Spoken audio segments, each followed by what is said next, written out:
কিন্তু আমাদের দেশের মুসলমানরা নামাজের সময় আল্লাহর বান্দা, রোজার সময় আল্লাহর বান্দা, হজের সময় আল্লাহর বান্দা, জিকির করার সময় আল্লাহর বান্দা, যখন ওগুলো ইবাদত হয়ে যায়, রাজনীতি করার সময় মানুষে বান্দা হয়ে যায়। ঠিক না? কার বান্দা হয়ে যায়? রাজনীতি করার সময় আল্লাহর কোরআনের রাজনীতি না করিয়া মানুষের বানানো রাজনীতির সঙ্গে যুক্ত হয়ে যায়, ওই সময় সে মানুষের বান্দা হয়ে যায়। বলেন তো, এক এক সময় এক একজনের বান্দা, এরকম চরিত্র আল্লাহ মানে নেবে নাকি? আপনি নামাজের সময় কার বান্দা? কথা বলেন। রোজার সময় কার বান্দা? এই যে কুরবানি করবেন তখন কার বান্দা? কিন্তু যখন রাজনীতি করতে গেছেন, আল্লাহর কোরআনের রাজনীতি বাদ দিয়ে মানুষেরটা যখন করলেন, তখন আপনি কার বান্দা? মানুষের বান্দা হয়ে গেলেন। একবার আল্লাহর বান্দা, একবার মানুষের বান্দা। এখন আসেন, আনুষ্ঠানিক ইবাদতগুলো, এই সময়গুলোকে যদি আমরা একত্র করি, 24 ঘন্টার মধ্যে 1 থেকে 2 ঘন্টার বেশি কিন্তু এই 5 ওয়াক্ত নামাজ, জিকির আজকার, ওযু গোসল সব কিছু মিলে 1 থেকে 2 ঘন্টার বেশি কিন্তু নয়। তাহলে 24 ঘন্টার 2 ঘন্টা আমরা কার বান্দা? কথা কয় না বারে? 24 ঘন্টার 2 ঘন্টা আমরা কার বান্দা? মানে এর মধ্যে জিকির আজকার আছে, সবই আছে, নামাজ আছে, ওযু আছে, সব কিছু মিলে 2 ঘন্টা আল্লাহর বান্দা। এরপরে ঘুম যখন পারলাম 6 ঘন্টা, ওই 6 ঘন্টাও আমি কার বান্দা? আল্লাহর বান্দা। তাহলে 6 ঘন্টার দিকে কত গেল? 2 ঘন্টা। 8 ঘন্টা আমি আল্লাহর বান্দা হয়ে গেলাম। 8 ঘন্টার পরে বাকি যে 16 ঘন্টা থাকলো, এখানে ব্যবসা করলাম মানুষের আইনে, রাজনীতি করলাম মানুষের আইনে। ঠিক না ব্যারিক? জোরে কন। আমি ব্যাংক থেকে লোন নিলাম মানুষের আইনে, সুদের লোন নিলাম। এই যে 16 ঘন্টা যে কারবারের সঙ্গে ছিলাম, এই কারবারের সময় আমি কার বান্দা ছিলাম? এটা মানুষের। তাহলে 16 ঘন্টা আপনি মানুষের বান্দা, আর 2 ঘন্টা হলো আল্লাহর বান্দার। ঘুম যদি হয় তাহলে ধরলাম না ঘুমটা আল্লাহর ইবাদত, তাহলে ওইটাও 6 ঘন্টায় 8 ঘন্টা। 8 ঘন্টা আল্লাহর বান্দা, 16 ঘন্টা মানুষের বান্দা। এই লোকের কপালে জান্নাত হবে কি হবে না? জোরে বলেন, হবে কি হবে না? এ লোকের কপালে জান্নাত নাই। যেরকম আছে নাকি? জান্নাত নাই। তা আল্লাহ তাআলা বলছে, নবী বলে দাও, সমস্ত ইমানদারদের জন্য আমার নির্দেশ হলো, তারা সমস্ত ইবাদত বন্দেগী যেন আমার উদ্দেশ্যে করে এবং তাদের জীবনের সকল কাজ এবং কর্ম আমার কোরআন অনুযায়ী করে। তারা যদি রাজনীতি করে, আমার কোরআনেরটাই করতে হবে। তারা যদি ব্যবসা বাণিজ্য করে, কোরআন দেখেই ব্যবসা বাণিজ্য করতে হবে। কোরআন যা যা বলেছে তা মেনে চলতে হবে। তারপর আল্লাহ তাআলা বলছেন, ওয়ান আকিমুস সালাতা ওয়াত্তাকুহু। আল্লাহু আকবার। আল্লাহ পাক বলছেন, ও বান্দা, তোমার রাজনীতি এখন ঠিক করে দিলাম, কিন্তু রাজনীতি আলা প্রত্যেকটা মানুষকে নামাজি হওয়া লাগবে। যারাই রাজনীতি করবে তাদেরকে কি হওয়া লাগবে? জোরে কন। এখন বলেন তো, কোন রাজনীতি দলের মধ্যে নামাজ বাধ্যতামূলক করে দেওয়া আছে? কথা কন না কেন? এই বাংলাদেশে কত বড় বড় দল আছে না নাই? জোরে কন। কেউ বা ক্ষমতায়, কেউ বা ক্ষমতার বাইরে, এরকম বড় বড় দল আছে না নাই? তার নেতা কর্মীর জন্য নামাজ বাধ্যতামূলক। নামাজ 5 ওয়াক্ত জামাতের সাথে পড়তে হবে, বাধ্যতামূলক। নামাজ না পড়লে তার নেতার পথ চলে যাবে, এরকম কোনো বাধ্যবাধকতা আছে নাকি? নাই। যখন আছে নাকি?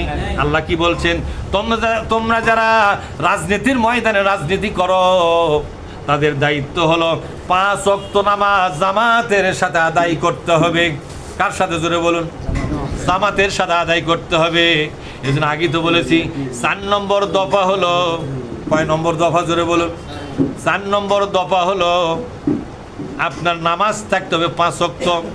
যেই দলের মধ্যে নামাজ 5 ওয়াক্ত জামাতের সাথে পড়ার জন্য বাধ্যতামূলক করা হয়, নামাজের হিসাব নেওয়া হয়, কয়েকত নামাজ জামাতে হলো, কয়েকত নামাজ একা হলো, যেই দলের মধ্যে হিসাব কিতাব নেওয়া হয়, জবাবদিহিতা নেওয়া হয়। কি নেওয়া হয়? জোরে কন।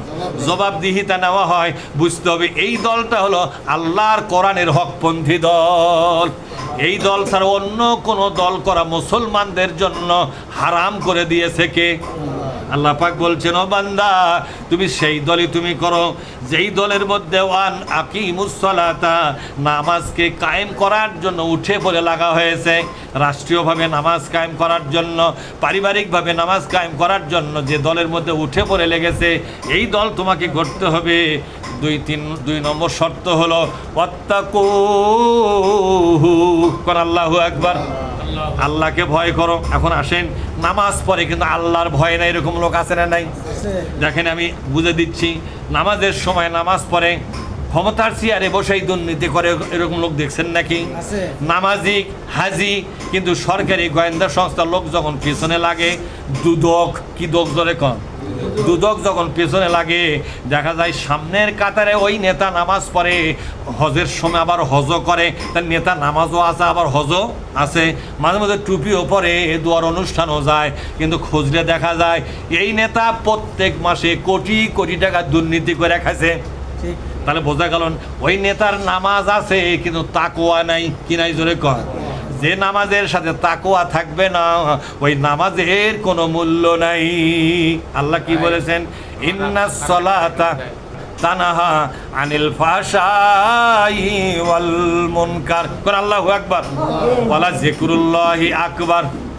এই নামাজ হলো সবচাইতে বড় জিকির। কে বলেছেন এটা? নামাজের চাইতে বড় জিকির এই পৃথিবীতে আর। কিন্তু আমাদের দেশে জিকির মাহফিল হয় অনেক বড় বড় ডিস্ট্রিক্টে, হয় কি হয় না? জাকিরিন ভাইয়েরা যায়। যে ব্যক্তি নামাজি ছেলে 1 নম্বরের জাকিরিন, যার নামাজ 5 ওয়াক্ত জামাতের সাথে আছে, সেই হলো 1 নম্বর জাকিরিন, সে হলো বড় জাকিরিন। আল্লাহ বলেছেন ওয়ালা যিকরুল্লাহি আকবার, বলেন ওয়ালা যিকরুল্লাহি আকবার। এ নামাজ হলো আকবরী জিকির, বড় জিকির। এই পৃথিবীতে নামাজের চাইতে বড় জিকির আর নাই। অথচ নামাজ বাদ দিয়ে জিকির আছে না নাই? কিছু কিছু পীর সাহেব আছে বাজান, বছরে একবারও নামাজ লাগে না কিন্তু জিকির লাগে। ওদের একটাই কথা, নামাজ বড় নয়, নামাজ বড় নয়, জিকিরের চাইতে বড় মধুর ইবাদত আর নাই। অথচ আল্লাহ নিজে বলেছেন আমার নামাজটাই হলো সবচাইতে বড় জিকির। আর একটা বড় জিকিরের কথা আল্লাহ বললেন।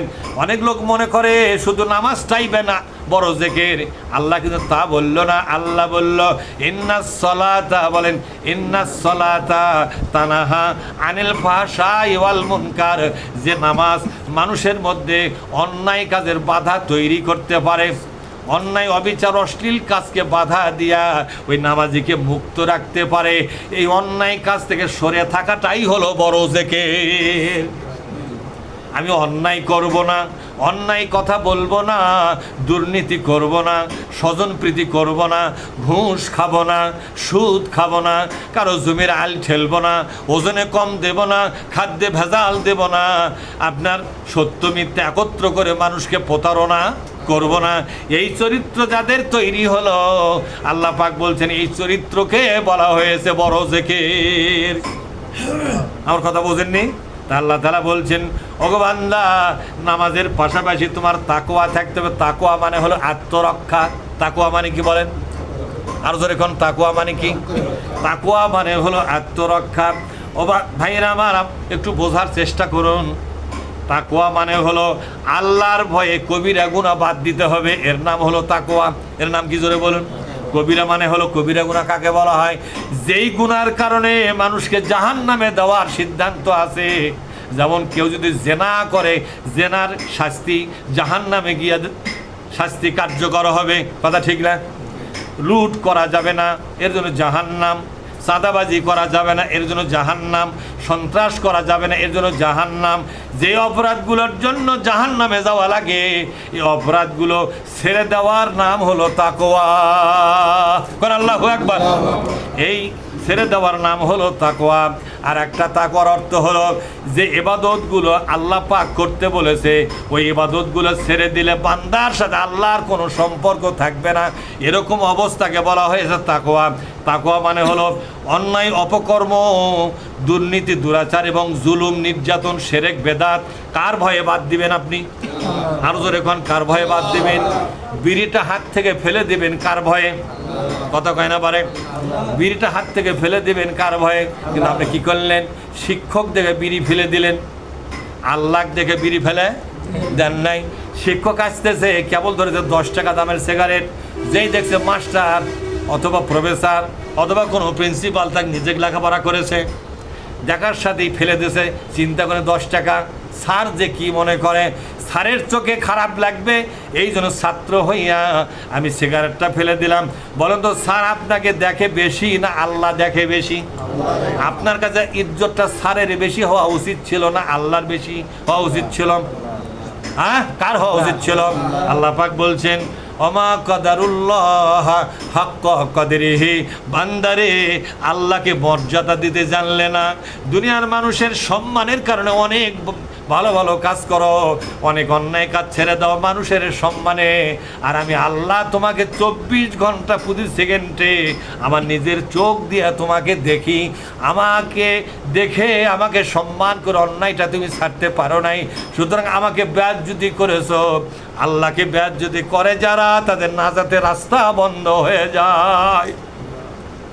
আমার ভাইরা, আল্লাহ তাআলা বলছেন ওয়াত্তাকুহু, আল্লাহকে ভয় করো, ওয়া হুয়াল্লাযী ইলাইহি তুহশারুন, তার কাছে ফিরে যেতে হবে। কার কাছে? আল্লাহ পাক বলছেন বান্দা, তুমি যে চরিত্রই নিয়ে থাকো, যে বাড়ি তুমি বানাও, যে ক্ষমতায় নিয়ে থাকো তুমি, তোমার এলাকার তোমার দেশের জনগণ যতগুলোই তোমার পক্ষে থাক, যতই মানুষ ভালোবাসুক ঘৃণা করুক, এই পৃথিবী তোমাকে ধরে রাখতে পারবে না। এই পৃথিবীর কোনো শক্তি নাই তোমাকে পৃথিবীতে 1 সেকেন্ড ধরে রাখে। আমি কিন্তু আমার কাছে তোমাকে ফিরে আনতেছি, তুমি নষ্ট হবে না, মরে গেলেই শেষ হবে না। দুনিয়ার মানুষ তোমাকে পুড়ে আগুনে পুড়ে বোমা হামলা করে তোমার লাশটাই ক্ষত বিক্ষত করে দিয়েছে। আমি আল্লাহ কথা দিলাম রে বান্দা, নষ্ট হয়ে পুড়ে শেষ হয়ে গেছো, ছাই হয়ে গেছো, এখান থেকে পূর্ণ মানুষ বানায়া আমি আল্লাহ আবার তোমাকে আমার সামনে জলজান্ত মানুষ বানাইয়া দিব। তোমার কোনো লস নাই, তোমার কোনো ক্ষয় নাই। সুতরাং যে আল্লাহর কাছে আমাদের যেতেই হচ্ছে, কথা ঠিক না ব্যাঠি? সে আল্লাহর কাছে যেতেই যেহেতু হচ্ছে, অথবা আমাদের জীবনকে পরিবর্তন করতে হবে কি হবে না? এই জন্য আমি আপনাদের কাছে আহ্বান জানাই, আসুন না বাংলাদেশে ইসলাম কায়েম করার জন্য, এ কোরআনের বিধান কায়েম করার জন্য বিশ্বনবী এবং রাসূলগণ যে চরম চেষ্টা করে গেছে, তারা আজকে দুনিয়াতে নেই। আমরা মুসলমানরা আজকে বেঁচে আছি। 20 কোটি মুসলমানের বাংলাদেশে কোরআনের আদর্শ কায়েম কেন হবে না বলেন আপনারা? কেন হবে না? এজন্য পরকালে জবাবদিহি করা লাগবে কিনা? যেরকম লাগবে কিনা? আল্লাহ তাআলা আমাদের সকলকে এই কথাটা বুঝবার তৌফিক দিন। আমিন। আসসালামু আলাইকুম ওয়া রাহমাতুল্লাহ।